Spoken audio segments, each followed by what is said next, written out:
페이지 164쪽 가봐. 자, 보통 보여지는 게 이제 7번.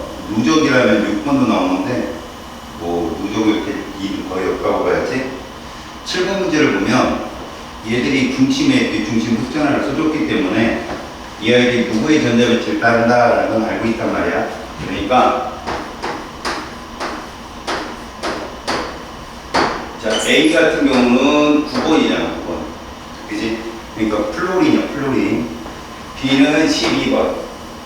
마그네슘. 얘들 둘은 세트 1이란 말이야. 10번 네온의 전자배치를 따르고, 17번 염소는 세트 2겠지. 얘는 18번 아르곤의 전자배치를 따른다. 그래서 기억 같은 경우, B가 전자 2개를 잃으면, 그래서 기억은 틀린다. B는 양용이 된 성이 강하고 안정한 이온이 될 때 같은 비활성 기체를 갖는 거 니은은 맞고 세트 1이니까 그 다음에 디귿은 안정한 이온일 때 음이온된 전자 A하고 C 맞고 그래서 니은 디귿이 정답이 되는 거예요. 다음에 8번은 쉬워서 됐고 자 9번 그림 참 봐봐. 9번은 이거를 봐야 돼. 이 대괄호가 써 있다는 건 그리고 위에 이렇게 전하가 플러스든 마이너스 적혔다는 건 무조건 이온을 뜻하는 건데 그 전자 껍질은 쉽게 문제를 풀어야 돼. 예를 들어서 왼쪽에 있는 N은 10번 네온을 따르고 가운데도 10번 네온을 따르니까 얘들은 세트 1이며 왼쪽은 Na 플러스라고 봐야 되고 가운데는 마이너스 2파 이런 식으로 추론을 해야 되는데 실제로 이 둘의 관계를 묻는 문제가 많이 나와. 둘은 같은 주기 원소가 아니야. 그래서 기억 같은 오답이 정말 많이 나온다는 거 꼭 기억하고 그 다음에 얘들은 이온결합 물질이니까 결국 니은 같은 경우 기억은 틀렸고 니은은 액체 상태 전도성이 있다는 거 꼭 기억해. 전기 전도성 있다 이거 꼭 기억해야 돼. 고체는 없지만 액체일 때는 꼭 있다라는 거. 그래서 니은은 틀렸다.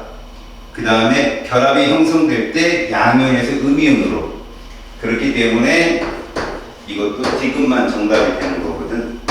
전자가 양면에서 음이온으로 이동한다. 다음 10번 가봐. 이제 이런 결합에 대한 문제가 많이 나오는데 우리는 이런 그래프상에서 봐야 될 것 딱 하나야. 세로축의 에너지 준이면 그래프상에서 이렇게 나왔을 때 우리는 요 땡의 에너지가 이온 결합 에너지고 요 땡의 거리가 이온 간 결정적 거리다라는 거 정도 알고 있으면 좋아요. 그러면 얘 의미는 뭐냐? 이건 그냥 반응을 에너지 준이다. 그래서 이게 생성물 에너지 준이까지 이 차만큼이 뭐가 된다? 바로 이온 결합 에너지가 된다는 거. 이게 낮을수록 에너지가 좋은 거거든. 그 센 거니까 녹는 점이 높겠지. 그래서 기억은 맞는 표현이야. 요 R0가 이온 결합이 형성되는 시기고 이온 사이 거리가 R0일 때는 자 반발력이 인력이 반발력보다 우사하게 적용된다. 이 지역을 말해. 여기서부터 여기 사이. 우리가 인력에 의한 에너지 변화는 이렇게 반발력에 의한 에너지 변화를 이렇게 측정을 했단 말이야. 그때 이 그래프가 얘랑 유사하다는 거예요. 그러니까 멀 땐, R0보다 멀 땐 인력이 우세하고 R0보다 가까울 때는 반발력이 우세한데 요때는 뭐라고 표현해야 되냐? 요때는 인력과 반발력이 최소화가 되는 지점이다 라고 표현하는 거야. 니은도 맞고 그 다음 결과적으로 이 델타 E는 이온 결합력과 관계 있고 얘는 녹는 점과 관계가 있어서 이것이 크면 클수록 녹는 점이 없다. 특히 우리가 알아야 될 것 지난 시간에 배운 것 중에 전하량의 곱이 더 우세하다는 거. 플러스 2, 마이너스 2가 플러스 1, 마이너스 1보다는 더 우세하다는 거 꼭 기억하고 답은 5번이 되는 거예요. 13번 그림을 보면 NaY와 NaX가 있는데 그래프 문제에서 이렇게 NaY 그 다음에 여기 NaX가 있단 말이야. 이런 식으로 이렇게 그러면 거리를 보잖아.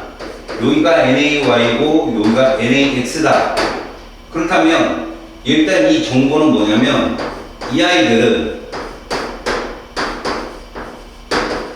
얘와 1대1 결합하는 아이들이에요. 그래서 X는 Y도 5도 1에 그래서 17족이다. 거기에 이온 반지름을 보면 지금 X가 훨씬 가깝거든. 거리가 가깝잖아. 그지? 그래서 요렇게. 그럼 원자 번호는 당연히 이온 반지름이 큰 Y가 더 클 것이다 라는 결론을 얻어낼 수 있어. 번호는 Y가 커. 기억은 틀렸고. 녹는 점은 자 얘가 우세한데 얘를 둘이 똑같잖아 지금. 그럼 녹는 점은 이게 클수록, 다시 말하면 이건 R이 작을수록이라는 표현하고 맞잖아. 그래서 NaX가 더 밑에니까 에너지가 NaY 이런 식으로 녹는 점이 형성된다. 니은은 맞는 설명. 그 다음에 디귿, 디귿 같은 경우는 이 둘 다가 다 이온 결정이니까 고체일 때는 전도성이 없고 전기 전도성이 고체일 때는 없고 액체일 때는 있다. 수용에게도 물론 있다. 요게 너무 중요한 말이야. 디귿은 누구는 이렇고 누구는 이런 게 아니라 공통적이야. 디귿은 틀려서 둘 다 액체에서 전도성이 있다라고 불러요. 자, 넘겨보시고 다음에 자, 오른쪽 페이지로 가서 167쪽에 2번 잠깐 봐봐. 2번의 문제가 지금 여기서 하는 문제거든. 자, 거기에 167쪽 문제는 녹는 점을 보니까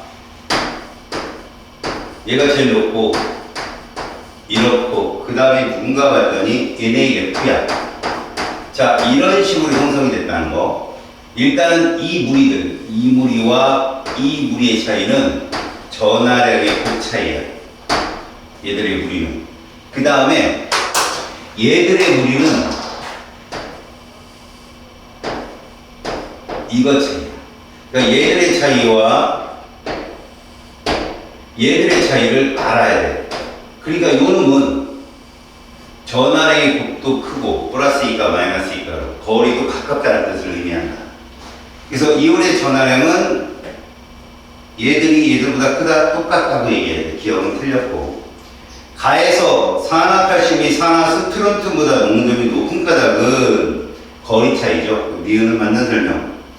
가가 나보다 녹음이 높은 주된 까닭 전하량의 곱 차이다라는 설명이니까 4번이 정답이 됩니다. 이렇게. 오케이? 자, 이제 페이지 168쪽으로 가. 자, 우리가 이온결합은 이미 끝났네. 더 이상 이온결합 언급할 일은 여기서 약간 나오는 거 빼고. 그럼 우리가 오늘 배워야 되는 건 얘야. 바로 공유결합과 금속결합이거든. 근데 공유결합 이 물질을 다룰 때가 더 귀를 쫑거든. 금속결합은 잠깐 나왔다 사라지는 아이야.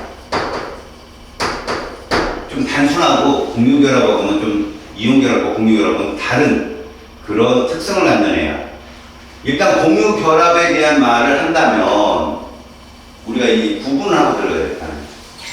가장 쉬운 방법은 비금속 원소로 이루어져 있다. 비금속 원소로 구성이 된 애들이고, 금속 결합은 금속 원소로 구성이 되어 있어. 여기서 중요한 건 얘는 원소로도 존재하고 화합물로도 존재할 수 있지만 금속은 100% 원소로만 있을 수 있다. 그래서 얘는 화학식으로 이렇게 표현합니다. 네. 그럼 공유결합 물질이 더 중요한 거라는 건 이걸 보고 알 수 있어. 좀 복잡하잖아. 그래서 우리는 얘로 출발해서 얘로 끝나. 이 3단원 공유결합을 명확하게 알고 있어야 돼. 그래서 우리는 공유결합 쪽에 더 큰 비중을 두자. 앞에서 말했지만 공유결합이라는 물질의 과정은 가장 중요한 게 뭐 비금속 원소로 되어 있어요 이거 말고도 이거예요. 금속 원소가 없다. 이거 중요합니다. 금속 원소를 포함하지 않는 게 공유결합의 성질이야. 그래서 거기 보면 공유결합의 형성 해가지고 나와 있는데 이들의 형성 과정이지. 원리가 안정한 전자 배치야.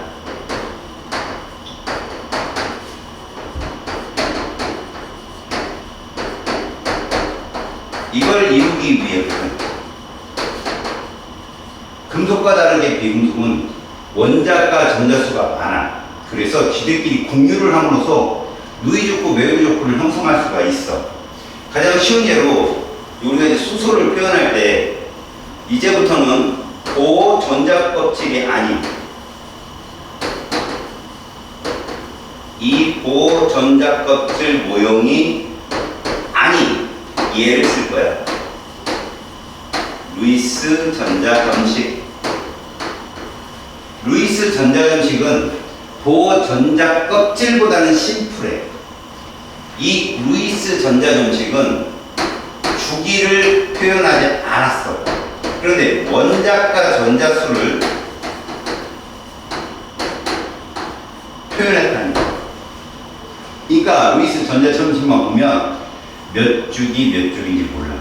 그냥 주기는 다 말로 써준다는 얘기를 명심해.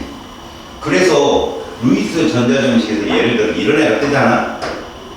이게 1주기면 누구냐는 거야. 수소고 2주기면 누구냐 이거지. 리튬이야. 그래서 자 1주기는 이렇게 2주기는 이렇게 표현한다면 이 주기를 써주지 않으면 얘가 금속인지 비금속인지 몰라. 이런 차이로 시험 문제 정말 많이 나오거든. 그러니까 주기를 딱 줌해서 1족을 조심하라는 거야. 1족. 얘만 조심해도 60%는 오답을 회피할 수 있어. 이게 진짜 중요한 거거든. 1족만 그래 2족. 너희들이 2족을 비금속이라고 얘기하는 이유는 없거든. 2족은 무조건 금속이야. 베를린부터 출발이니까. 근데 누구 때문에? 얘 때문에.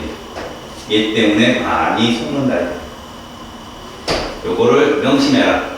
그러면 오답 메리트 준다. 그러면 여기에서 이들의 형성을 우리가 이제 공유결합을 어떻게 표현할 거냐. 쉬운 예로 이런 거야. 루이스 전자 점식으로 이렇게 수소를 표현해. 그럼 반대편에도 수소를 표현해보세요. 얘들 둘이 만나. 안정한 전자 배치가 반드시 옥텟 규칙만 있는 건 아니야. 만나게 되면 이렇게 수소도 또 다른 수소도 이런 식으로 무엇이 될 수 있냐면 자 봐봐 이렇게 헬륨의 전자 배치를 각각 이룰 수 있다는 거에서 서로 누이좋고 매우좋고야. 이러다 보니까 이런 걸 루이스 전자 점식이라고 표현했다 이거지. 고로 요 흰색과 노란색 서로 공유한 이걸 공유 전자 쌍 코밸런트 페어 이런 말을 써. 그러니까 쌍이니까 전자가 두 개가 있구나. 이 아이를 우리가 이렇게 표현하는 거예요. 선 이런 걸 구조식이라고 표현해요. 구조식. 그러니까 선 하나는 공유전자 한 쌍이라는 걸 명심해야 돼. 이 아이를 이렇게 쓴다면 이건 분자식이라고 합니다. 실제로 시험 문제는 거꾸로 물어봐. 분자식을 주고 루이스 전자 점식을 찾아라, 그려라. 그리고 그 속에 공유전자가 몇 쌍 있고 비공유가 몇 쌍 있는지 찾아라라는 문제가 이 장에서 대부분이에요. 결합의 극성을 가더라도 다 그거 찾는 문제니까 루이스 전자점식을 주기와 뭐 상관없이 같은 족이면 동일하게 표현할 수 있어야 되고 그에 따라서 이제 분자계도 함수까지 니들이 들어가는 건데 어려운 얘기는 안 할 거야. 단순하게 보고 금방금방 풀어야 되는 3단원은 그래서 꿀단원이야. 무조건 시간 줄여야 되고 빨리 풀어야 되고 이게 되게 중요하다. 이제 그렇다면 여기에 이제 공유 결합이란 말을 했는데 내가 1족 수소만 보였는데 얘도 한번 보여줄게. 자, 16족인 2주기를 보여줄게. 이렇게 2주기라고 써줬으니까 예를 들어서 Y로 표현되는 2주기, 16주기 있다. 그럼 우리는 이렇게 표현할 수 있는 거야. 전자점식. 이런 식으로. 그럼 얘가 누가 있느냐? 산소가 있죠, 산소. 그래서 늘상 보통 노멀하게 표현할 때는 이렇게 표현한다. 노멀하게 표현할 때는 이렇게 약간 비스듬한. 여기에 수소와 공유 결합을 시켜보자. 그러면 여기에다가 수소를 공유 결합시킬 거예요. 공유 결합. 그런데 산소는 옥텟 규칙을 만족하려면 이 수소가 두 개가 있어야 되는 거지. 두 개의 수소랑 결합을 할 수밖에 없다. 자, 두 개의 수소가 결합을 해서 우리는 이런 물분자 전자 점식을 그릴 수가 있습니다. 이렇게. 그래서 이건 학교에서 쓰는 표현이 아니지만 우리는 이런 수소, 지금 수소 두 개를 받았잖아. 그지? 그래서 산소에 옥텟 규칙을 위해서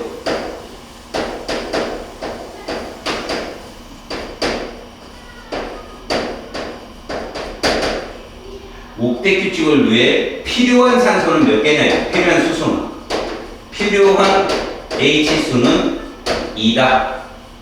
이것을 원작가라고 얘기해. 원작가. 사실은 원작가라는 표현과 배수라는 표현이 좀 다른 말인데, 그러니까 주변에 전자쌍이 몇 쌍 있느냐가 배수야. 말 그대로 전자쌍이 몇 쌍 있느냐, 그것이 산소 입장에서는 전자쌍이 4쌍 있잖아. 그지? 그런데 이 중에 봐라, 공유 전자쌍은 몇 쌍이고 2쌍이고, 그치? 비공유가 2쌍이고, 그치? 배수는 4야. 얘는 배수는 4라고. 이거는 일반화하게 들어가면 얘들이 배워. 화투에서도 안 배우거든. 분자구조 시스템에서 배우는 건데, 얘를 이렇게 표현하면 좋아. 봐봐. 여기까지는 구조식인데, 봐요. 여기다 이렇게 뭐를 나타내니? 비공유 전자쌍을 써주면 이게 루이스 구조식이야. 비공유 전자쌍까지 표현하잖아. 그럼 우리는 얘를 판단할 때 공유 전자쌍을 굳이 저렇게 점으로 세는 게 아니라 이렇게 쓸 수 있다는 거야. 선이 공유 전자쌍 수니까. 그럼 비공유 전자쌍 수는 얼마냐? 보여지는 대로 이렇다. 이렇게 표현할 수 있다는 거지. 그리고 중심 원자가 누구냐? 가운데 있는 애야. 말 그대로 분자의 중심을 차지하는 애. 얘는 산소다. 이런 표현을 하는 거죠. 그리고 주위에 있는 원소는 이제 격가지 원소라고 선생님이 보통 표현하는데, 주위에 있는 애들은 결합 차수가 좀 작은 애들 있잖아. 산소는 차수가 2이라고 볼 수 있는 거야. 2번 공유 결합을 할 수 있다. 그럼 만약에 이렇게 결합하면 어떻게 될까? 분자식을, 얘는 이제 우리가 구조식까지 썼으니까 분자식은 H2일 거 아니야? 이렇게 분자식을 봤을 때 아래 첨자가 작은 숫자, 아래 첨자가 작거나 그 다음 결합 차수가 큰 애들, 얘들이 중심 원자야. 다시 분자식 내에서 아래 첨자가 정수비가 분자식 내 정수값이 작은 애들이 중심 원자고, 결합 차수, 우리 그 원자가라고 하거든. 수소랑 공유 결합 가능한 수. 이게 큰 원소가 무조건 중심 원소를 차지한다는 거야. 이 화합물에서 따지는 거야, 중심 원자는. 알겠어? 중심 원자는 어떤 말을 쓸 때 쓴다고? 화합물 내에서만 쓰는 말이야. 원소는 중심이 어디 있어? 똑같지. 그치? 그리고 이런 구조식을 그릴 때는 가능한 구조식을 다 그린 다음에 형식 전환을 써서 풀거든. 학교에서 뭐 과거에서 오신 선생님들이 기분 좋아가지고 자 우리 애기들 형식 전환 이러면 니들이 이제 이게 뭔 소린가? 형식 전환은 그 분자가 내가 이렇게 쓰니까 니들이 이렇게 믿지. 내가 H2 구조식 이상하게 써버리면 니네가 어떻게 할 거야? 모르지. 그치? 근데 H2는 가능한 식이 이거밖에 없는데 복잡한 다원자 분자 같은 경우는 굉장히 다양한 구조식이 나올 수 있어. 그때 가능한 구조식을 다 쓴 다음에 형식 전압값이 가장 작고 그 다음에 음성도가 가장 잘 어울리는 애를 구조식으로 잡는다. 이게 원래 목표야. 그래서 이제 중딩 애들 뭐 KCHO 이런 데 나가면 보는 게 그런 거거든. 구할 수 있게. 우리는 거기까지는 안 할 거야. 근데 학교 선생님께서 형식 전압과 또 헛소리 하시면 내가 설명을 해드릴게. 이렇게 해석한다. 여기서 원소 한번 볼게요. 원소. 느닷없는 원소. 이가 뭐예요? O2. 자, 오원자가 말대로 이렇게 있어요. 이렇게. 오원자가. 루이스 전자 점식으로. 근데 여기도 오원자가 이렇게 있네. 이 아이들이 결합을 했을 때 각각 원자가 2야. 그건 선이 2개 나와야 된다는 얘기거든. 그럼 너희들은 요거를 만나면 얘들이 결합을 할 때는 이렇게 결합을 할 수밖에 없다라고 표현을 해. 이렇게. 이래야 잘 봐. 이쪽에 있는 노란색 산소도 옥텟 규칙으로 만족하고 이쪽에 있는 흰색 산소도 옥텟 규칙으로 만족하는 거야. 그치? 그럼 우리는 얘를 뭐라고 부르냐? 이렇게 그려야지. 구조식으로 이렇게 그릴 수밖에 없는 거야. 이렇게 그릴 수밖에 없는 거야. 맞지? 그럼 공유전자가 몇 쌍이 있고? 2쌍이 있다고 보는 거지. 공유전자쌍이 2쌍이 있고 비공유전자쌍이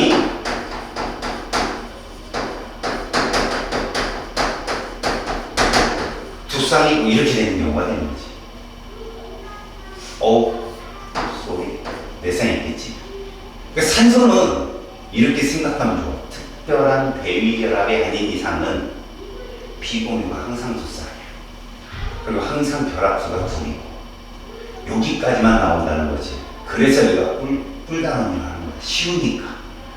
여기서 또 어려운 다원자로 들어가면 어려울 텐데 여기서는 이렇게밖에 안 나온다는 거지.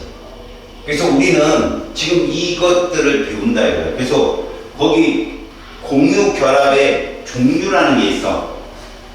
두 번째, 공유 결합의 종류를 보게 되면 이 종류가 3개밖에 없다는 거야. 단일 공유 결합이 있고, 그 다음에 이중 공유 결합이 있고, 지금 여기서 본 거와 같이 3중 공유 결합이 있어. 자, 근데 봐봐. 선생님, 왜 4중 없어요?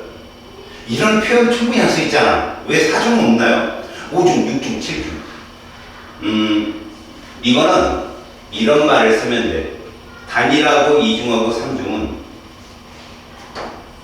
두 원소 사이만 국한한 말이야.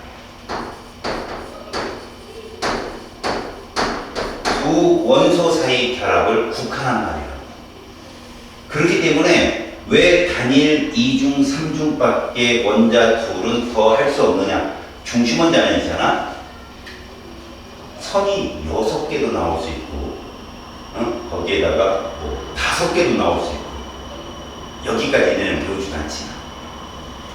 하지만 원자 둘 사이에서는 단일 2중, 3중이 최고다라고만 알면 됩니다.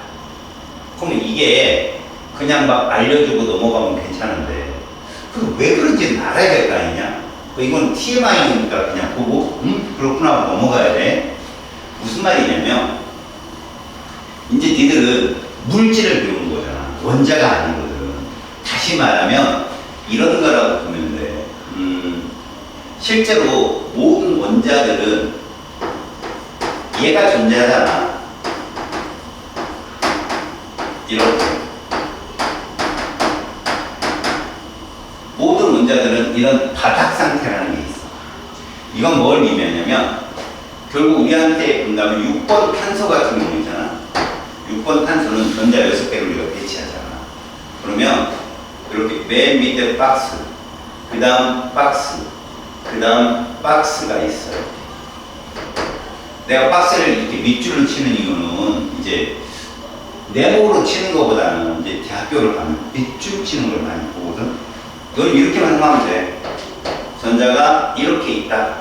여기도 이렇게 있다. 여기에 이렇게 있다. 이렇게 할 수 있잖아. 이런 식으로. 이게 무슨 오비탈이었어? 1s, 얘는 2s, 얘는 2p였단 말이야. 그걸 우리가 이렇게 썼다고. 이런 식으로 바닥 상태를 표현했단 말이야. 근데 외부에서 이제 물질이 올 거 아니야? 수소든 누구든 산소든 올 거 아니냐? 그럼 걔는 뭘 갖고 있어? 바닥 상태의 전자를 갖고 있단 말이야. 그럼 뭐가 충돌이 일어났어? 전자 구름의 충돌이 일어나더라는 거야. 전자 구름의 충돌이 일어나서 전자들의 위치 에너지나 이런 것들이 재배를 하는 거, 이게 화학 결합이라고 해. 복잡하지? 이런 말들을 정말 멋있게 표현한 게 분자 궤도함수라는 표현입니다. 거기에 오비탈이 들어가는데 뭐 복잡하면 둘째치고 얘가 다른 물질과 결합을 할 때 최초로 변형되는 것 중에 하나가 이거야. 지금은 오비탈이 총 원자가 전자수라고 가장 바깥쪽 것들이 총 4개가 있잖아요. 이렇게. 근데 이것들이 누구랑 오느냐에 따라 바뀌더라는 거야. 자, 탄소는 너가 무작정 배워. 홀전자가 2개거든. 그런데 여기서 이 원자가를 찾아보잖아. 그럼 4라고 해요. 홀전자가 2개밖에 없어. 그럼 홀전자 2개밖에 없으면 수소가 몇 개 가서 결합할 수 있겠어? 여기 결합하고 여기 결합하고 이렇게 왜 공유를 못해요? 그치? 수소가 예를 들어서 여기서 결합하고 여기서 결합하면 외곽의 전자가 하나, 둘, 셋, 넷, 다섯, 6개밖에 안 되는 거야. 어서 여기서 겼는데요? 그럼 수소 2개가 강제로 들어가 지들끼리 결합, 이런 소스러운 일을 할까? 안 하더라는 거지. 이 아이들이 봐라. 이 원자가 전자수에 있는 우리가 보통 말하는 L 껍질에서 요것들이 분자 궤도함수를 만들더라는 거야. 어떻게? 같은 에너지의 4개의 궤도함수를 만들어서 각각의 전자가 이렇게 수소랑 결합할 수 있는 준비가 되는 거야. 이거 무슨 얘기냐? 요 전자 하나가 요거를 들뜨는 거야. 그래서 결국은 S 하나에 P가 몇 개 있는? 3개 있는. 그래서 sp3 혼성이 된다라고 얘기해요. 알았니? sp3 혼성이라고 얘기해요. 자, 이런 애가 어떤 애냐면 이런 애. 이런 애. sp3 혼성. 알겠냐? 근데 그렇게 안 하고 예를 들어서 이렇게 되는 경우도 있어요. 탄소가 이렇게 되는 경우. 그럼 여기 몇 중 결합이에요? 2중 결합이잖아. 그럼 우리는 얘를 뭐라고 부르는 줄 알아? 자, 전자의 방향성만 얘기하는 거야. 지금 배유수야, 배유수. 전자구름의 방향이 몇 군데 있는 거지? 3군데가 있잖아. 그럼 얘는 sp2 혼성이라고 해. 그럼 네가 이제 잠머리 불려서 맞춰봐. 이거 뭐라고 얘기해? 얘를 sp3라고 해. 얘를 sp2라고 해. 그럼 얘는 sp야. 얘는. 그럼 얘는 역시 똑같이 sp. 이렇게. 그럼 내가 지금 뭐 하려고 이 설명을 하냐면 원자와 원자 사이 3중 결합이 최소화가 되는 게 뭐냐? 분명히 얘는 sp3까지 결합할 수 있는데 얘는 결합에 뭐만 참여했냐면 사실은 3개만 들뜬 거고 나머지 하나가 결합에 이상하게 참여를 한 건데 그게 뭐냐면 p오비탈과 p오비탈의 결합이야. 다시 말해서 이렇게 보면 돼. 내가 얘랑 똑같다고 했잖아. 그치? 그럼 방향만 보라고. 잘 봐라. 노랗게 표현한 거. 노랗게 표현한 게 시그마 본딩이라는 본딩이에요. 결합 구조에만 참여하는 건데 결합각을 결정짓는 거지. 근데 한 방향이 하나만 시그마야. 여긴 그럼 봐라. 시그마, 시그마, 시그마인 거야. 이렇게 여기도 시그마, 시그마. 얘도 시그마, 시그마라. 얘랑 얘랑은 다중결합을 털어내면 결합각이 똑같아. 얘는 거의 삼각평면에 해당되는 거고 얘가 이제 입체 구조거든. 이걸 너가 이제 분자구조에서 배워. 근데 왜 내가 단일 결합에 2중, 3중, 그 다음에 더 이상은 없어요라고 하는 이유는 왜 때문입니까? 자, 선생님이 다중결합이라 표현한 단일 결합 이상의 결합을 빨간색으로 이렇게 표현했어. 저 결합이 얘야. 파이야, 파이. 이 결합은 어떤 결합이냐면 이렇게 결합하는 거라고 생각하면 돼. 이렇게 평면으로 베이가 결합되면 수직으로 봐. 이렇게 나오는 거. 저 안으로 이렇게 들어가는 거. 수직으로 나오는 피오비탈이, 나무 피오비탈이 결합을 하는 무기거든.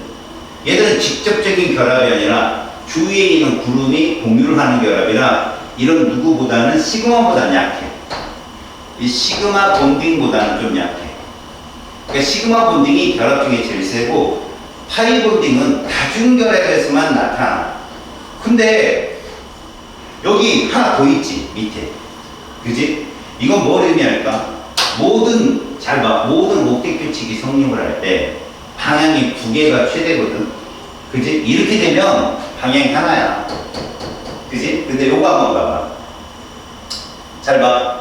얘는 뭐라고 얘기할래? 자, 전자 그룹이 형성된 방향에 따라서 네 방향이면 sp3, 세 방향이면 sp2, 두 방향이면 sp였어. 그렇지? 여기 몇 방향이라고 그래? 전자 그룹 방향. 얘도 생각해야 돼.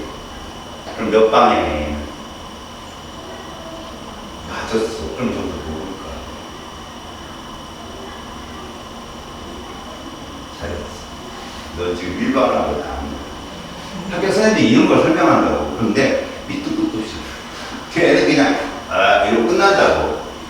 공유 전자쌍이든 비공유 전자쌍이든 그 원자 주변에 몇 방향으로 형성되는 게 그게 혼성궤도 함수야. 알겠어? 이걸 설명한 게 분자구조찰이고. 근데 얘도 그래서 sp2 혼성이라고 하면 봐라. 얘는 시그마 보드 요 하나밖에 없어요. 요 하나. 그럼 여기에 이 요 하나는 누굴까? 이게 파이야, 파이. 여기. 그래서 봐라. 기본적으로 모든 원자들이 8군데 혹은 저기가 있어. 이런 경우도 사실 있긴 있어. 이렇게 된 경우도 있어. 뭐 황 같은 거, 철 같은 경우는 요 세 개, 일곱 하나까지 더 나오면 여기에 이제 SP 다음에 누구 있어? 여기 D. D가 들어오는 거야. SP, 뭐 SP3D, SP3, 뭐 D2, 뭐 이런 식으로 들어오게 되는 거거든. 그러니까 그거는 대학 가서 배우고. 알았니? 지금은 그냥 방향에 따라서 우리는 SP 혼성 궤도 함수를 보는구나. 그래서 여기서 비공유 전자쌍의 방향까지 취급한다면 얘는 이 혼성이 되는 SP 혼성. 한 방향, 두 방향, 세 방향이니까. 그 중에 이중결합 그러면 P-오비탈과 P-오비탈이 S-오비탈과 P-오비탈, 여기서 SP3라면 여기 S가 있고 P가 이렇게 세 개가 있다고 치면 되거든. 근데 이런 혼성 궤도함수끼리 만나려면 SS가 만나든 SP가 만나든 시그마야. 근데 하나 정도가 PP가 만나면 기존 시그마 본등이 90도 형상이 이루어져. 그럼 생각을 해봐라. 자, 네가 상식적으로 생각해도 P-오비탈이 혼성 궤도함수를 이루게 되면 P-오비탈 원래 이렇게 생겼잖아. P-오비탈이. 근데 S-오비탈이 이렇게 생겼고. 근데 이것들이 혼성되면 이렇게 생겼어. 이렇게. S하고 P하고 혼합. 그래서 여기서 이렇게. 여기서 저 뒤로 이렇게. 자, 위로 이렇게. 그래서 이게 입체로 바뀌거든. 근데 P와 P가 만나게 되면 항상 시그마 본딩의 90도 각으로 형성이 되는데, 봐라. SP까지가 최대잖아. SP. 그럼 나머지 P 두 개 남았지. 그러면 SP가 결합을 하고 나면 우리는 p 오비탈이 좌우, 앞뒤, 위아래였단 말이야. 그럼 좌우가 결합을 하게 되면 뭐뭐 남았어? 앞뒤 남았지. 그게 이중결합이야. 그럼 이제 나머지 하나 뭐 남았어? 위아래 남았지. 이게 삼중이야. 더 이상 없잖아. 그래서 삼중이 끝이야. 알겠지? 이런 식으로 표현한다. 어려운 얘기를 지금 내가 한 건데 잃어버려도 괜찮아. 잃어버려도 괜찮은데 혹여나 하이탑 같은 거 보는 애들 있단 말이야. SP 통성 뭐야? 이러지 말고 이게 이런 얘기구나 라고 알면 되는 거야. 지금은 그냥 우리는 표현만 하고 문제만 잘 풀면 되잖아. 그치? 대학 가서 더 열심히 배우면 되고. 단일, 이중, 삼중이 있는데 이렇게 생각하자. 기본적으로 단일은 시그마 번딩이라고 생각하면 되고 얘는 시그마에 뭐가 포함된 거라고? 파이가 하나 포함된 거고 얘는 시그마에다가 파이에다가 또 다른 파이가 들어간 거라고 생각하면 돼. 그러니까 단일보다는 이중이 세고 이중보다는 삼중이 세. 알겠니? 그런데 3배 세진 않아. 뭐 시그마를 100으로 놓으면 파이가 한 80, 파란색 파이가 한 60 된다고 생각하면 돼. 그래서 이 결합이 끊어지는 결합이 나중에 뭐 중학 반응 가면 첨가중합이라고 배워. 유기화학에 가서. 지금은 단일, 이중, 삼중 결합으로 종류가 있고 단연 결합은 삼중 결합이 세며 핵강골도 얘네가 더 세. 가까워. 그래서 우리가 원자 반지름 측정할 때 네가 혹시 간과하고 들려듣지 않았나 모르겠지만 비금속들은 공유결합한 핵강거리의 반을 우리가 원자 반지름으로 측정한다 할 때 조건이 뭐였어? 단일결합이라는 조건이 필요했다고. 그때. 왜 삼중은 저렇게 파이본딩이 관여를 해서 원자의 정확한 객관적 핵강거리를 잴 수가 없어. 자, 종류가 이렇게 있어요 라고 했습니다. 이제 여기까지 했는데 그러면 어떠한 것들이 이런 결합들을 하느냐? 그래서 봐봐. 만약에 질소가 있어, 질소. 6번 탄소는 그렇다고 치자. 자, 7번 질소는 이렇게 됐거든. 그럼 얘는 1S에 둘 이렇게 표현하고 2S에 둘 이렇게 표현합니다. 그럼 2P에 셋. 그래서 수소가 와서 결합하면 몇 개 결합할 수 있겠어, 저기? 3개 자연히 결합할 수 있겠지. 근데 이게 깨져요. 이게 깨진다고. 그냥 이런 바닥 상태의 수소가 홀랑 부르는 게 아니라 구름이 올 거 아니야, 전자구름이. 그치? 전자구름이 얘들도 흐트러진다니까? 그래서 얘를 만든다니까, 얘도. 이렇게. 이게 뭐였어? sp3 혼성이 있잖아. 얘가 sp3 혼성을 한다니까. 그래서 이렇게 돼요, 이렇게. 여기에 수소가 어떻게 하는 거야? 와서 결합하는 거지. 그런데 얘는 이게 있단 말이야, 이미. 비공유 전자쌍이. 질소는. 이거를 이렇게 표현하면 복잡하니까 우리가 루이스 전자 점식으로 이렇게 표현하는 거야, 이렇게. 근데 보니까 질소는 홀전자고 3이고 3이네. 이러고 애들이 넘어가 버린단 말이야. 그럼 어디서 걸려? 아까 탄소에서 걸리는 거야. 탄소는 홀전자가 2인데 왜 4가 돼요? 얘들도 원래는 3이지만 혼성 오비탈 함수를 거치게 되면 sp3 혼성이 되는 거야. 자, 8번 산소 볼까? 8번 산소를 보면 이렇다. 그래서 얘들을 보면 1S에 둘 이렇게 써. 2S에 둘 이렇게 써. 자, 2P에 4. 그럼 이렇게 한단 말이야. 수소 2개가 들어오면 무난하네. 아니야, 이것도 무너져. 얘도 이런 혼성 오비탈을 거친다고. sp3. 그 중에 이렇게 되는 거야. 비공유가 투쌍이 있게 되는 저 결합에서 결합을 하게 되는 거야. 그럼 네가 봐봐라. sp3 혼성이라는데 여기가 질소가 이런 형상에서 수소가 와서 붙으면 몇 개가 붙을 수 있어? 3개가 붙을 수 있어. 그렇지? 아까 탄소는 4개가 붙었잖아.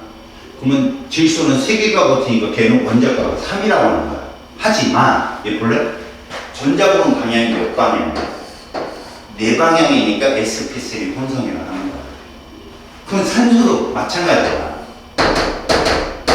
여기에 이렇게 붙는 거야. 수소.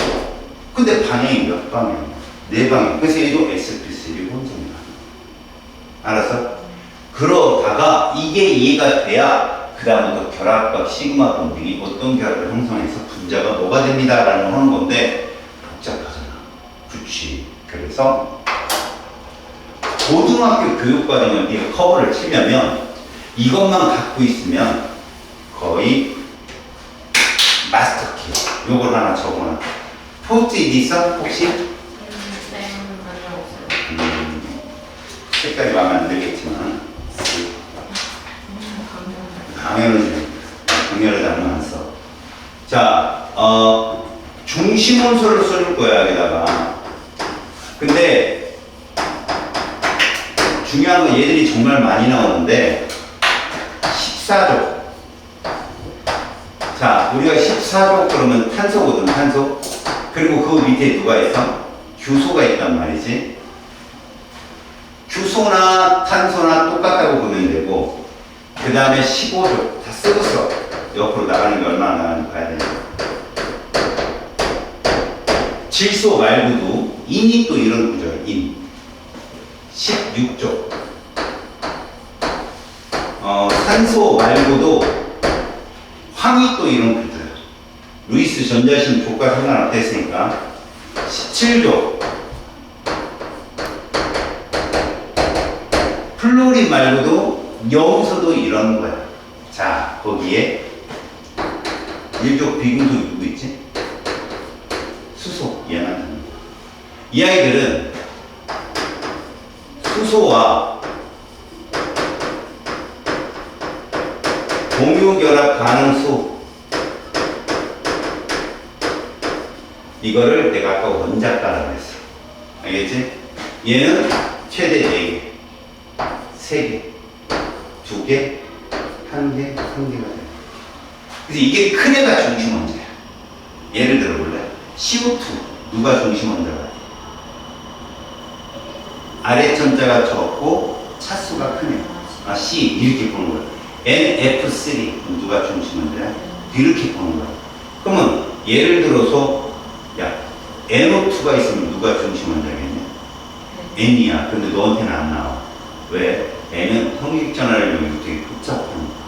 걔는 중심 원자가 하나밖에 없고 말이지를. 그래서 조금 헷갈리면 안 나오니까 여기 있는 것만 제대로 알아도. 이게 중심 원자를 찾아내는 비교값이야. 여기에 잘 봐. 가능한 구조식인데 이게 뭐냐? sp 형성되도 함수야. 얘들이 형성할 수 있는. 한번 볼게. 그냥 이거 TMI니까 탄소는 요 4잖아. 공교롭게 요 숫자만큼의 구조식이 있어. 몇 종류? 4종류. 그래서 이렇게 얘를 뭐라고 할래? sp3 형성이라는 거예요. 4방향이니까. 그러면 얘는 뭐라고 할까? sp2 혼성. 그 다음에 얘는 뭐라고 해? sp 혼성. 얘도 sp 혼성. 그럼 여기다 질소를 줘. 자, 질소. 얘 뭘까? sp3죠.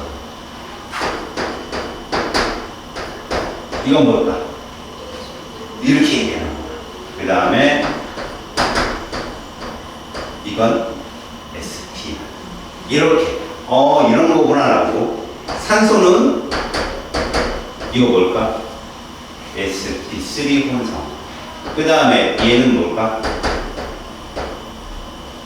sp2야. 비공의 부상이 있습니다. 자, 플로린 하면 사실 얘는 sp3 혼성이라고 해야 돼.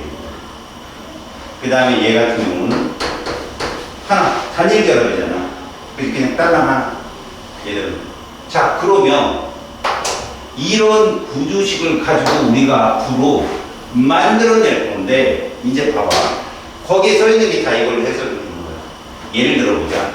이게 너가 이제, 이따 신입생활 코스에 저거를 보고, 잘 봐. H2O를 우리가 분자식이라 하잖아. 그지? 이 분자식 자체가 중심 원자가 누구라는 거지? 산소잖아. 중심 원자가 산소잖아. 그럼 산소로 봐. 수소가 몇 개 붙어 있어? 2개 붙어 있으니까 첫 번째와 두 번째. 첫 번째 부조식이다. 해가지고 부조식을 찾는 거야. 거기에다가 수소를 넣는 거야. 이런 식으로. 이렇게. 이러면 루이스 부조식이 완성이 됩니다. 그럼 CO2도 한번 써보자. 이 CO2 분자식은 중심 원자가 누구야? C가 되겠지. 중심 원자가 C야. 그럼 C를 써. 문제는 O가 2개잖아. O 2개니까 얘 탈락이야. sp3니 sp2는 아닐 거 아니야. 요거야. 그렇게 되면 양쪽으로. 문제는 얘도 되거든. 되는데 산소는 차수가 2밖에 안 되거든. 몇 중 결합이 최대야? 2중 결합이잖아. 근데 여기는 3중 있으니까 안 되는 거야. 그래서 얘가 여기다 넣는 거지. 근데 산소는 역시 sp2잖아. 그러므로 비중과 이런 식. 알겠어? 그 얘기가 밑에 있는 거야, 얘기. 그럼 마지막에 시아나수소라는 게 있잖아. 봐라. 얘를 보자. HCN이야. 자, 시아나수소라는 놈이 있는데 이거 역시 111이니까 중심 원자 못 찾겠네? 찾을 수 있어. 차수 제일 큰 애가 누구야? C잖아. 그리고 뱀이 둘인 것이 두 가지인데 둘 중에 수소가 들어가려면 수소는 1이거든. 여기 들어갈 수 있냐면 여기 못 들어가잖아. 요식을 갖다 쓰는 거야. 그래서 이쪽에 수소를 집어넣으면 여기 질소가 들어갈 수 있다. 근데 질소는 여기 sp2잖아. 그래서 여기 비공유 전성이 있어야 된다. 이게 끝이야. 이렇게 표현되는 거야. 자, 그래서 이제 이렇게 말해보자. 네가 이거 빨리빨리 대봐봐. 공유 전자쌍분의 비공유 전자쌍을 말하는 거야. 여기 공유 전자쌍이 있어. 선의 개수야. 그치? 비공유. 그래서 2분의 2. 얘는 몇 분의 몇? 공유. 그리고 조심하라고. 선의 개수를 다 세라고. 다, 잘 들어봐. 얘들이 다 화합물이지. 근데 중심 원자가 몇 종류나? 한 종류잖아. 그럼 이게 그냥 공유전자쌍수야. 알겠어? 그러니까 탄소는 어찌됐건 4분의 1. 봐. 여기도 4분의 1고, 여기도 4분의 1. 근데 얘는 4분의 얼마? 4. 왜? 산소가 2짜리니까 비공유가. 여기 4분의 얼마? 1. 이렇게 얘기하는 거야. 이해 갔죠? 자, 이거 적으세요.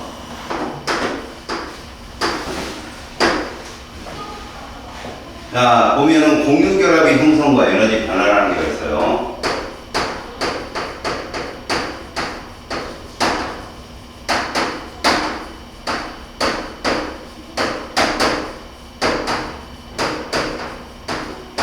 여기는 저거랑 똑같아. 이온결합 형성과 에너지 변화처럼 똑같이 생각하면 되는데, 우리는 비금속 원소 사이에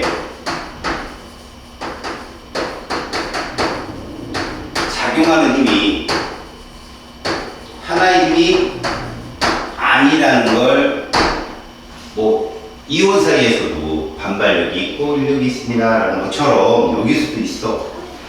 결국 정전기적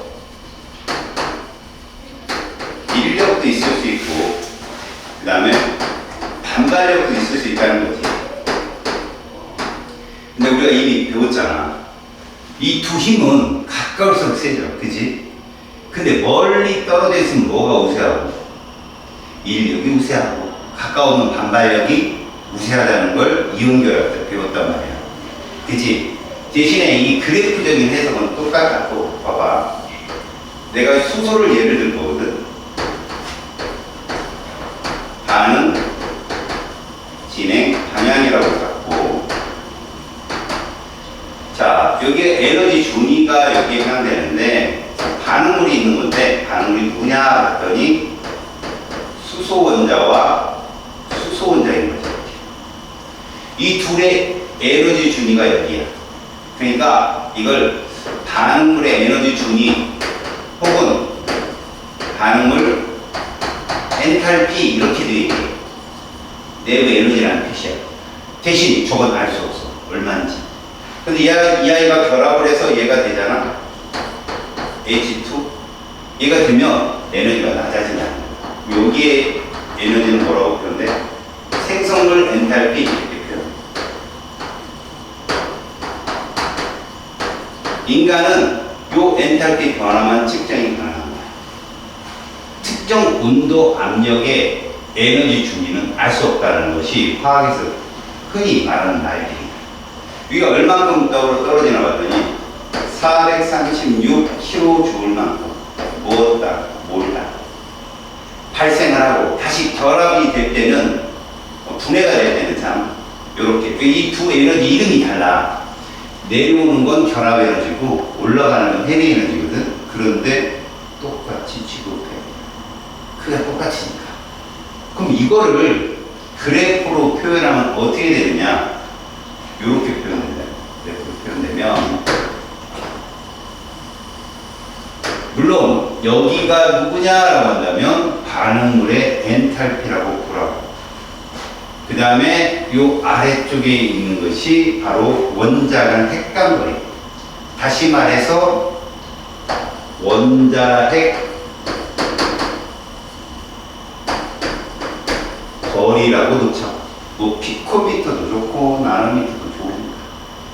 자, 이렇게 놓으면 이쯤에 수소 원자가 두 개가 있었다는 얘기야, 이전에. 근데 이쯤에서 얘가 이렇게 간다는 거야. 이런 식으로 결합이 형성이 된다.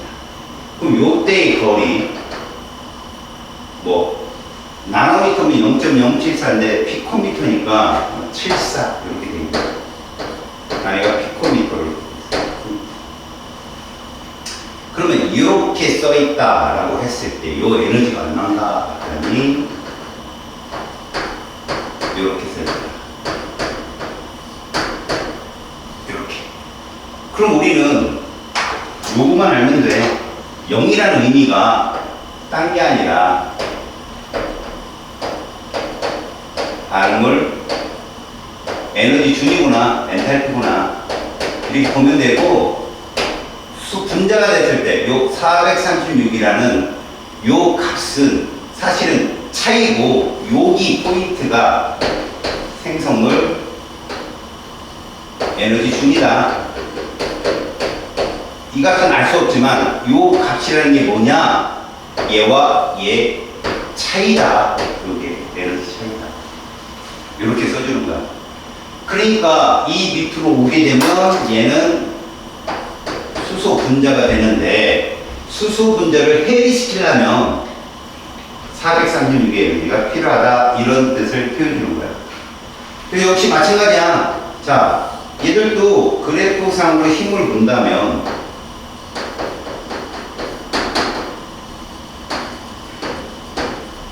세로 쪽에다 힘을 주잖아요. 힘을.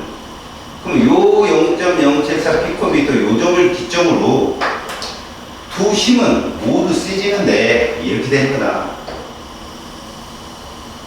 이게 반발력이고 정전기적 반발력이고, 이것이 인력이다. 이런 식으로. 그럼 요 지점은 뭐라고 표현해야 되느냐? 반발력과 인력이 최소화되는 지점이다.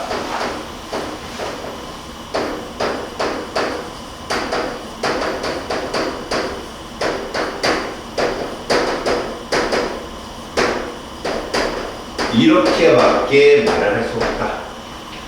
그래서 74 피코미터보다 커버리면 인력이 우세하고 가까우면 반발력이 우세하는 지점에 해당된다라고 보는 거지.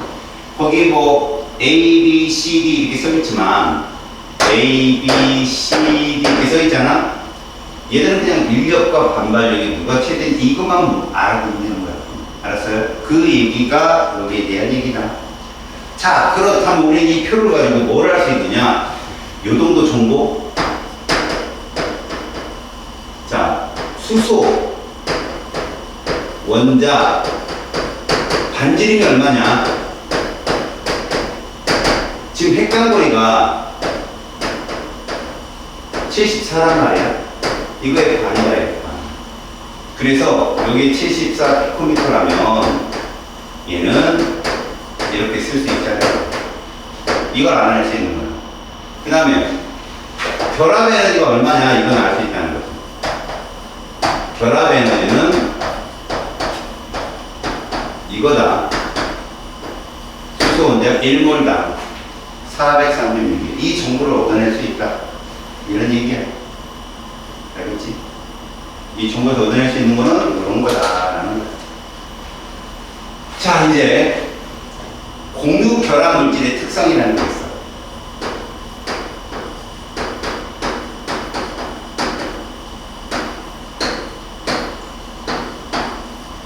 여기서는 이걸 보자. 독립적이다, 독립적이지 못하다. 공유 결합 물질 중에 독립적인 애를 뭐라 부르는지 혹시 알아?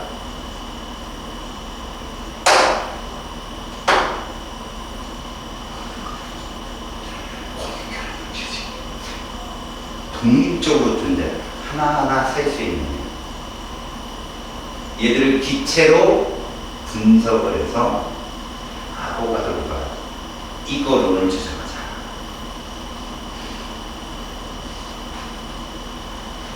아보가드로 숫자가 바로 이거 숫자에서 출발했고, 아보가드로가 몰수 B는 부피 B는 분자수 B다라고 한 입자는 이거밖에 없어. 액체나 고체는 이걸 쓸 수가 없지. 기체로 존재할 수 있는 애 분자죠. 바로 공유결합 물질의 특성 중에는요, 첫 번째 분자냐 분자가 아니냐를 나올 수 있어. 그래서 제일 먼저 분자 결정이라는 거.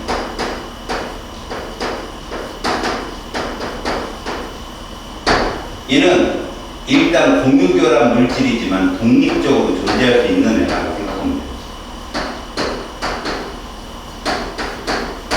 그래서 셀 수 있다는 거죠. 하나하나. 이 존재 가능하다는 거는요, 기체로 존재가 가능하다는 거예요. 기체로. 그래서 실제로 우리는 분자 결정 그러면 이건 고체거든요. 결정이니까요. 규칙적인 배열을 따른다. 그럼 얘들의 힘이 뭐냐? 공유 결합이 아니라는 거예요. 중요해요. 얘만 유일하게 봐요. 이온 결합은 이온 결합력, 금속 결합은 금속 결합력, 다 화학 결합인데 이 공유 결합 물질 중에 누구만? 분자 결정만 독립적인 분자와 독립적인 분자 사이에 힘이 하나 또 있어요. 그게 뭐냐? 얘입니다. 분자 간 인력이라는 거예요. 우리가 보통 얘는 이렇게 표현해요. 점선. 아까 우리가 선으로 표현한 게 무슨 전자성이 있어?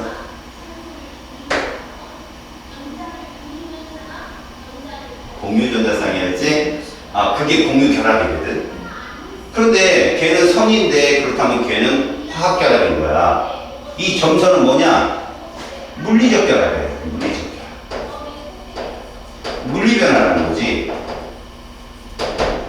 그러니까 분자 간 인력으로 결합되면 이게 분자 결정이기 때문에 얘가 결합에서는 제일 약한 거야. 이런 식으로 결합을 할 수 있는 형태들은 누가 있느냐? 생화성 물질들이 많아. 생화성 물질을 살펴보면 다 분자가 되는 거예요. 그래서 드라이 아이스라든가 나프탈렌이라든가 아이오딘이라든가 혹은 얼음이라든가 이런 애들이 승화성 물질이에요. 그러니까 이런 애들은 점선이 있다. 대표적으로 얘를 한번 표현해볼까? 얼음. 우리가 물 분자를 이렇게 표현해요. 이렇게. 그래서 이 선, 이것은 무슨 결합이라고? 공유 결합이에요. 공유 결합. 이거 끊어지면 뭐 나와? 배웠잖아. 물 끊어지면 분해하면 맞았어. 그 전기 분해가 얘 끊는 근데 우리가 지금 배운 건 얘야. 요게다. 이게 뭐라고? 분자간 인력. 니은이 끊어지는 걸 뭐라고 그러지? 녹는 점, 끓는 점 이렇게 얘기하는 거야. 이걸로 결합이 된 결정들이 분자 결정. 그러니까 분자 결정은 누구의 특징이야? 공유 결합 물질만 나올 수 있는 특징이야. 제일 낮아. 알았어? 제일 낮다고 말하고. 그러면 이거 말고 두 번째 있는 애가 누구냐? 얘. 공유 결정이라고. 원자 결정이라고 해. 얘들은 독립적이지 못해. 연속적으로 존재해.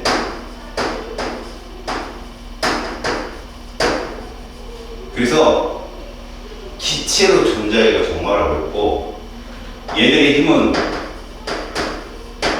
공유 결합력이야. 공유 결합은 알다시피 제일 센 힘이기 때문에 얘가 제일 세다고 보면 돼. 얘를 끊어내려면 보통 3800도씨 이상의 온도가 필요해. 이런 애들로 얘가 누가 있느냐? 다이아몬드. 우리가 C라고 부르는 거지. 그 다음에 흑연. 역시 C. 그 다음에 규산염. SiO2죠. 이런 애들. 다이아몬드 이렇게 연속적이에요. 이렇게 연속적으로 이런 식으로 연속적으로 결합돼요. 이런 식으로 계속 연속적으로. 알았어? 그래서 다이아몬드 같은 경우는 얘를 가열하면 타버려요. 연소가 되지. 근데 흑연은 이렇게 돼 있어. 연속적이긴 한데 이걸 잘 봐. 선이 몇 개 남았어? 3개 남았어 지금 선이. 근데 얘들이 이런 구조야. 또 선이 3개 남았는데 이렇게 판상 구조예요. 잘 부서져. 그래서 연필심으로 쓰는 거야. 그런데 여기가 어때? 하나가 부족하잖아. 결합 하나가. 그래서 왔다 갔다 이렇게 자유전자처럼 왔다 갔다 하는 전자가 존재한다. 그래서 봐라. 공유결합 물질의 특성을 보면 이온결합 물질과 꼭 네가 구분을 해야 될 게 전기전도성이거든. 고체일 때 있어 없어? 없어. 액체일 때 있어 없어? 없어. 이렇게. 근데 흑연만 전도성이 있어. 이렇게 있어. 알았어? 흑연만 예외적으로 있다라는 얘기야. 됐지? 전기 전도성으로 이런 결정들의 특징을 알아낼 수 있도록 하자. 그래서 거기 밑에 어떤 물질의 성질을 보잖아. 결정의 부스러짐. 그래, 분자 결정은 부스러뜨릴 수가 있어. 알겠지? 부스러뜨릴 수 있는데 공유 결합은 안 부서져. 그래서 우리 다이아몬드를 무슨 석이라고 해? 금강석이라고 해. 금강석. 그치? 아, 근데 여기서 요거를 한번 보자. 실제로 고체나 액체나 이 전도성이 없다고 얘기하는데 가끔 얘가 나오는 경우가 있어. 수용액. 수용액에서 전기 전도성이 있는 애가 있어. 이 아이가 누구냐면 산 또는 염기에 해당하는 애들. 일반적으로. 그럼 산은 누구냐? HCl이라든가 CH3COOH라든가 염기는 누구냐? NH3라든가 이런 애들이 물에 녹으면 전도성을 띠기도 해. 그래서 우리들한테는 고체 액체밖에 안 나와. 수용액에서 전류를 흐를 수 있는 분자들이 있다는 건 알아요. 알겠죠? 이런 차이는 뒤에서 배울게요. 자, 이제 페이지 172쪽. 금속 결합이다. 여기는 얘밖에 안 나와. 금속 결합 요 페이지밖에 안 나오니까 이것만 딱 지켜서 보도록 하자. 자, 페이지 172쪽.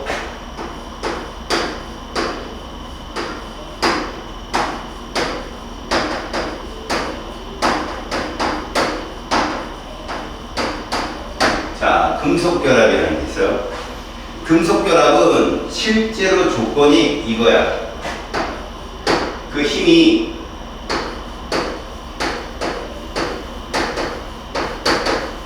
금속과 금속 간 결합인데 100% 원소라는 점에 착안을 해요. 같은 원소들 간의 결합이고, 그 다음에 여기에 보면 실제로 힘 자체가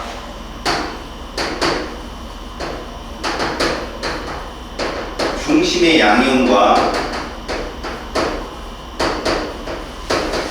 취해각의 자유전자가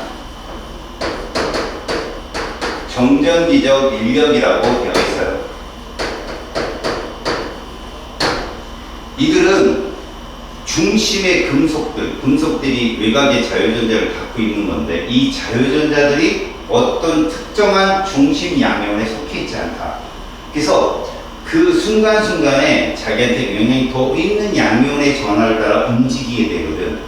그래서 사실은 이런 자유전자의 그 바닷속에 중심 양이온이 둥둥 떠 있는 거라고 보면 된다라고 설명이 되어 있습니다. 자, 이런 것이 수많은 양이온 사이를 전자들이 막 왔다 갔다 움직이는데 전체적인 물질 입장에서는 전하가 0인 거야, 합이. 하지만 그들의 자유전자가 좀 더 자유롭고 외부 어떤 힘에 의해서 움직일 가능성이 있는 그런 역할을 하는 특징. 그래서 얘들을 우리가 표현하잖아. 그럼 이런 표현을 쓸 수 있어. 어떤 금속 내에 입자적인 해석을 보면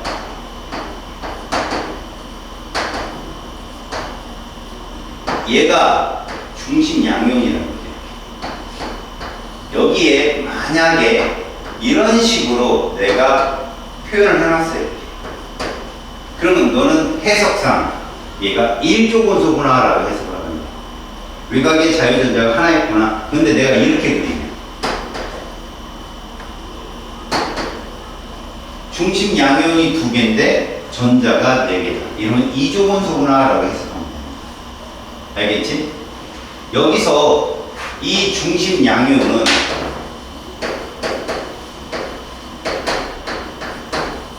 금속 결합에서는 움직일 수가 없고, 전기장 장장에서 요 전자만 움직임이 가능하다. 그래서 전기장, 자기장에서 움직일 수 있는 애는 자유전자고 움직일 수 없는 애는 중심 양이온이다라는 것만 기억을 하고, 그 다음에 금속 결합 자체가 정정기적 인력이기 때문에 이 아이들 같은 경우도 마찬가지야. 어차피 이렇게 써있을 때 1족보다는 2족 원소가 힘이 셀 거고, 같은 1족이라면 반지름이 어떤 애들? 작은 애들이 더 녹는 점이 높을 거다. 이렇게 해석을 해주면 되겠다. 그래서 리튬, 나트륨, 칼륨, 그러면 이런 식으로 녹는 점이 형성된다는 거 알고 있으면 된다. 자, 금속 결합물질의 특징에서 이제 함정으로 나올 수 있는 것만 찝고 갈게.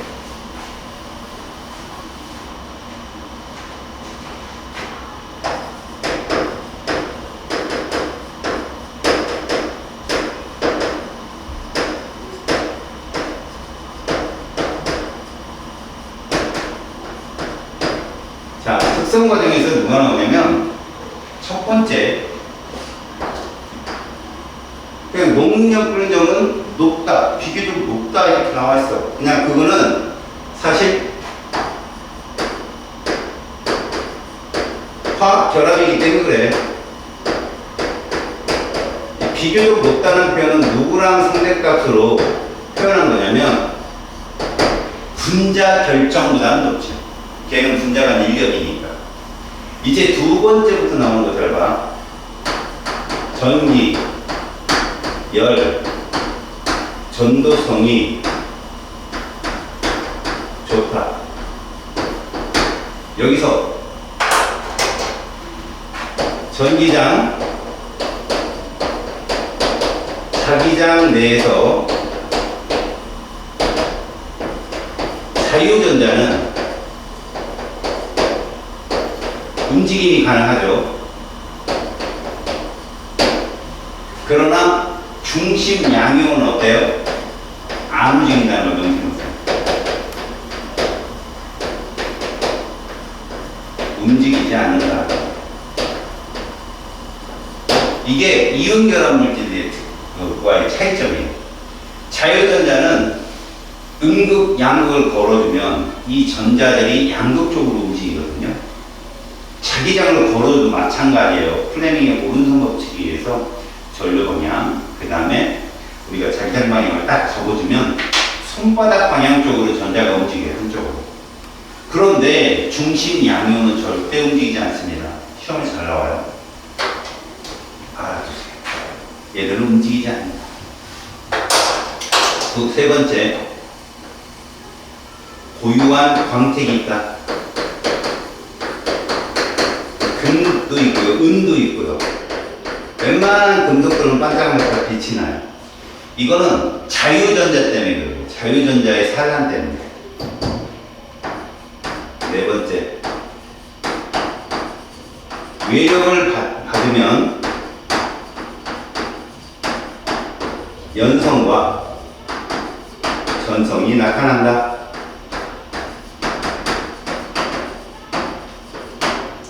네, 연성은 뭐냐? 늘어나는 성질이에요.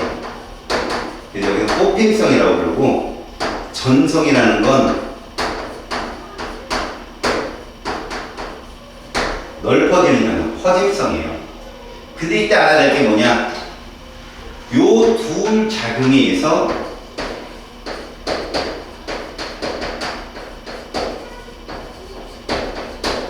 이동이 있을 수 있다는 거죠. 거리가 멀어질 수 있으니까. 중심 양이온이 이때 움직일 수 있다. 또 하나, 중심 양이온 이동이 있다라고 했는데 또 하나, 이때도 일어날 수 있어요.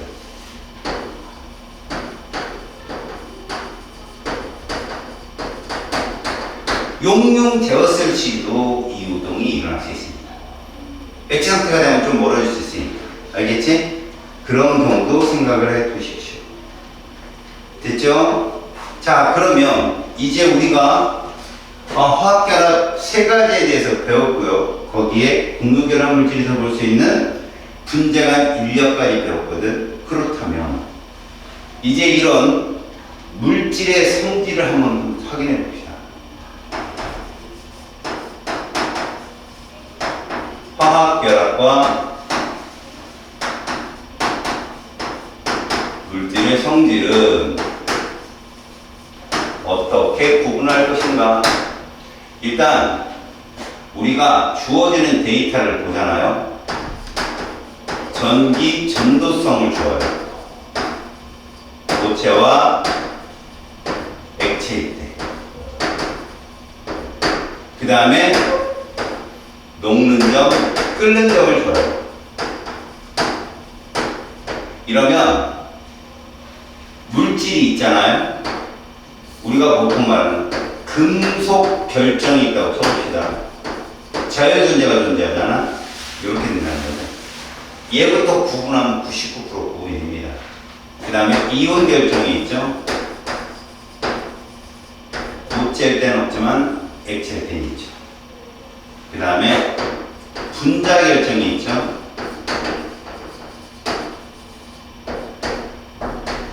그 다음에 공유 결정이 있죠. 그럼 금속과 이온은 이미 여기서 걸러졌어요. 아, 얘는 금속 결정과 이온 결정이구나.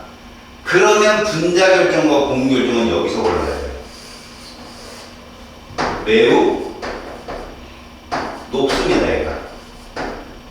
매우 낮습니다. 이거예요.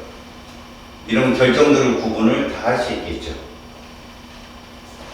특히 공유 결정인데도 불구하고 전도성이 있다라고 표현됐다는 게 누구다? 흑개입니다. 알겠죠? 거기에 173쪽에 탐구자료청을 한번 보세요. 자, 보시면 염화나트륨 보면은 첫 번째 전도성에서 걸러내세요. 고체일 때는 없고 액체일 때는 있다라고. 그 다음에 산화가시움 역시 전기 전도성에서 걸러내십시오. 고체일 땐 없고 액체일 땐 있다. 그 다음에 설탕 그럼 둘 다 없죠. 다이아몬드 둘 다 없고요. 알루미늄 둘 다 있다. 고로 염화나트륨 산화가시움은 이온 결정으로 해석할 수 있고 알루미늄은 우리가 금속 결정으로 구분할 수 있는데 설탕과 다이아몬드는 둘 다 없음이잖아. 그럼 이제 어디로 가느냐? 녹용 결정으로 가는 거죠. 185 분자 결정. 4440도시 공유 결정. 이렇게. 아시겠죠? 결정도 구분할 수 있겠지? 그렇게 해서 구분하면 됩니다. 이래서 자, 페이지 174쪽. 자, 결론.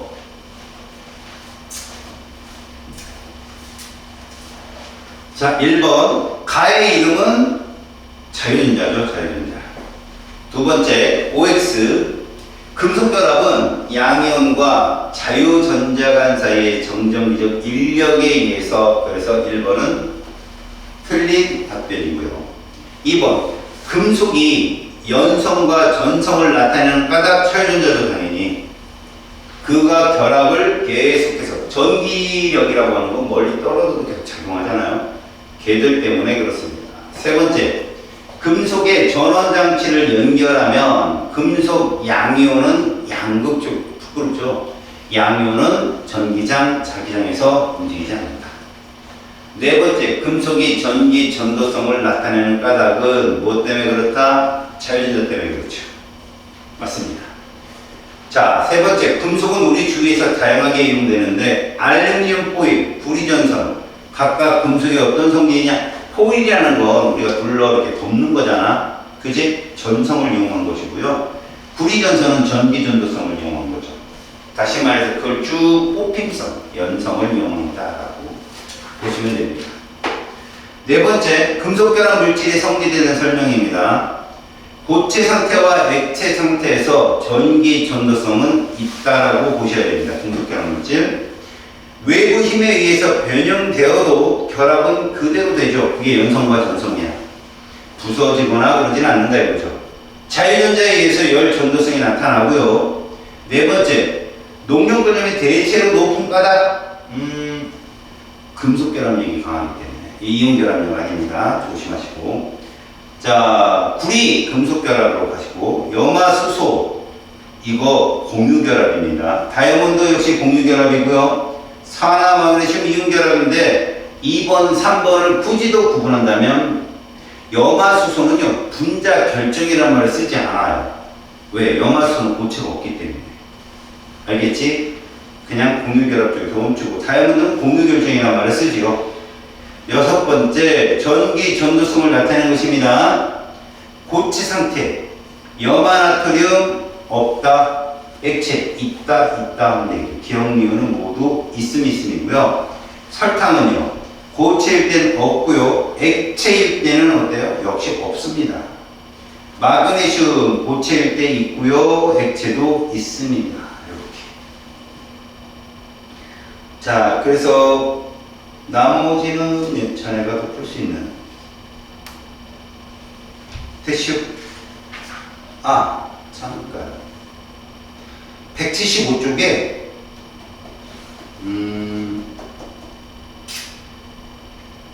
그 2번 한번 볼까? 2번. 자, 다음은 화합물 AB와 CD의 반응을 화학 반응식으로 나타낼 때 했어요. 그 AB하고 CD를 이렇게 줬는데 AB는 공유결합 물질이에요. 보니까. 그래서 수소 전자껍질 모형으로 본다면 걔는 누굴 것 같아요? HCA일 것 같아요. 맞죠? 근데 CD를 보니 둘 다 네온의 전자 배치를 따라갔단 말이야. 근데 M이라고 놓은 걸 보니 서로 전하는 똑같은데 이게 플러스 1인지 마이너스 1인지 모른단 말이야. 근데 힌트가 어디에 떨어져 있느냐? A to D에 떨어져 있어. 다시 말해서 D는 수소 2개랑 결합하는 차수가 둘짜리인 산소일 가능성이 높다 이거죠. D가. 그래서 M은 마이너스 2가입니다. 고로 C는 플러스 2가 마그네슘일 가능성이 크다. 그래서 화합물 가해 화학식은 CB2가 정답입니다. MgCl2로 표현하시면 되겠습니다. 오케이 됐고, 이것도 숙제 안 해오시면 안 돼. 어디까지 숙제냐면 191쪽까지 숙제입니다. 오케이?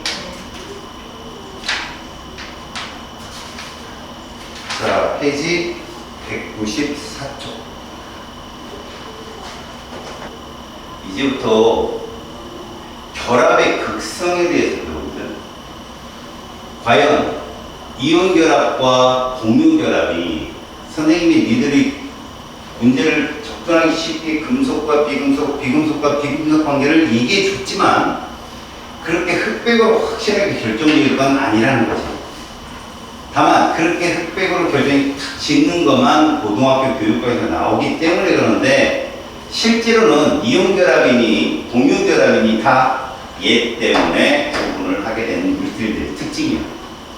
우리가 이 결합의 극성을 따지려면 어떤 물질과 어떤 물질이 이제 전자를 주거나 뺏거나 혹은 공유하거나 그것들이 어떤 건 공유하게 되고 어떤 건 뺏기고 뺏느냐 이것을 따지는 게 바로 결합의 극성 단위야. 그래서 상대값이 필요한 거야. 바로 전기 음성도라는 값이 필요한 거지. 전기 음성도라고 하는 것은 말 그대로 가상적인 값인데 상대값이야. 자, 두 원자가 공유전자 한 쌍을 공유한다고 친다면 그 원자가 서로 다른 원자일 경우라면 전자쌍을 당기는 상대적 힘의 세기가 다 다르다는 걸 나타내는 값이야. 그래서 실제로 조건에 이런 거지.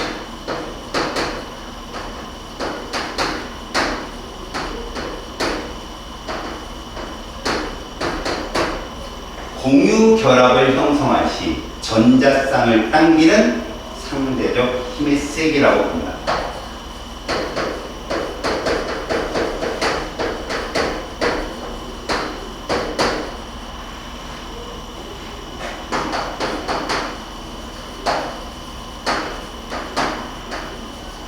이 값은 유수차막 8자리, 9자리까지 갈 정도로 굉장히 디테일하게 적어놨어. 근데 우리는 그냥 유수차 첫 번째 자리로 표현했거든. 그러다 보니까 동일한 값으로 나오는 애들이 없진 않아. 예를 들어서 질소라든가 염소는 똑같이 3.0 붙거든. 근데 질소가 좀 세. 그런 식으로 우리가 음성도를 논다면 이게 폴링이라는 과학자가 이걸 만들어놨거든. 그러다 보니까 얘가 제외가 돼. 얘는 화학 결합을 하지 않잖아. 18족은 제외가 되고, 그럼 모든 원소 중에 누가 제일 센가? 얘가 제일 세. 얘를 기준으로 한 값이야. 그러니까 플로린 4.0보다 더 작아. 플로린으로부터 멀어질수록 음성도는 떨어지는 거지. 그럼 우리가 주기율표상에서 플로린 대각선에 있는 여기보다 87번 프란치면 알카리 금속이 제일 원자번호 크네. 걔가 0.7이야. 그러니까 제일 작은 애가 0.7이구나. 제일 큰 애가 4.0이고 이렇게 보면 되고, 전기 음성도의 그 값을 보잖아. 그러면 우리는 이 정도로, 자, 같은 죽이라면 원자번호가 플로린과 가까워야 되니까 클수록, 같은 족이라면 원자번호 작을수록 전기 음성도가 크다. 이렇게 보면 됩니다. 그래서 대표적으로 이렇게 보자. 플로린이 제일 세. 탄소, 질소, 나는 17족들이야. 막 가다가 비금속에 제일 약한 애가 소소해. 그 다음에가 금속이야. 근데 선생님 왜 금속은 이렇게 안 해요? 왜? 금속과 금속끼리 결합할 일은 없으니까. 그지? 금속은 결합을 해야 누구랑 결합할 것 같아? 얘들이랑 하거든. 근데 음성도 얘들이 훨씬 세니까 그때는 공유를 하지도 못하고 뺏겨. 그래서 얘와 얘들이 결합하면 무슨 결합이다? 이온 결합이라고. 알겠어요? 지금은 음성도가 고만고만한 애들, 자, 아까 얼마나 했지? 4.0, 이 아이가 2.2. 특히 2주기는 가만히 옆으로 가보잖아? 그러면 0.5씩 떨어져. 그래서 산소가 3.5, 질소가 3.6, 탄소가 2.5, 중소가 2.6. 이런 식으로 되어지는 걸 볼 수 있을 거야. 11번 나트륨이 얼마인가 봐. 음성도 한번 비교해. 11번 나트륨이 얼마니? 아그리슘은 1번. 플로린과 가까우니까 좀 세지고 있지. 알루미늄 얼마인가 봐. 그 다음에 규소는 얘들은 0.3씩 이제 좀 커지는 게 느껴지지. 그치?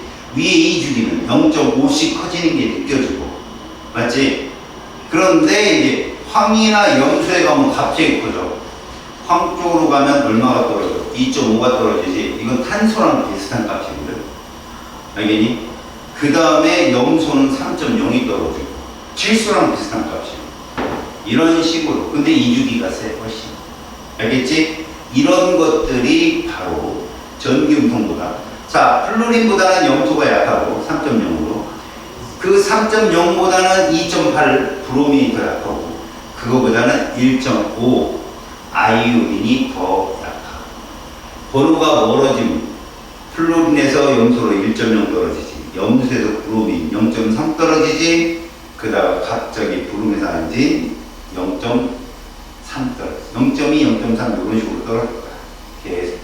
알겠지? 이렇게 번호가 멀어짐으로 인해서 음성도가 낮아지고 있는 것을 본다. 자, 페이지 195쪽에 표 한번 봐봐. 2, 3주기 원소의 전기음성도 비교해봐. 2, 3주기 원소의 전기음성도를 비교하니까 뭐 3주기라고 2주기라고 다 높은 건 아니잖아.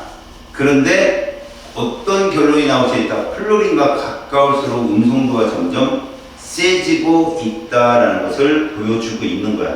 또 하나, 얘들은 유수자 첫째 자리까지 적어줬기 때문에 둘째 자리, 셋째 자리까지 가면 염소하고 질소는 질소가 셀 거고 황하고 탄소는 탄소가 세다는 것이 표에 나와 있어. 그러니까 무슨 얘기야? 너는 이렇게만 생각하면 돼. 같은 주기에서는 번호가 클수록 음성도가 크다. 이 정도. 그 다음에 오른쪽 같은 족일수록 번호가 작을수록 음성도가 크다. 이 정도로 이것들을 보면 된다. 오케이?